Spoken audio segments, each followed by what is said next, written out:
জানেন কি, মেয়েরা সবসময় বাস্তবতার কাছে অসহায়, কখনো তার পরিবারের কাছে, কখনো তার স্বপ্নের কাছে, কখনো তার ইচ্ছের কাছে, আবার কখনো তার ভালোবাসার মানুষের কাছে।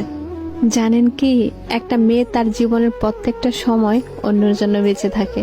জন্মের পর বাবা মার জন্য, বিয়ের পর স্বামীর জন্য, সন্তান হবার পর সন্তানের জন্য। তাদের জীবনে কোনো চাওয়া পাওয়া থাকে না, যেটা থাকে সেটা হলো সবাইকে নিয়ে বেঁচে থাকার স্বপ্ন।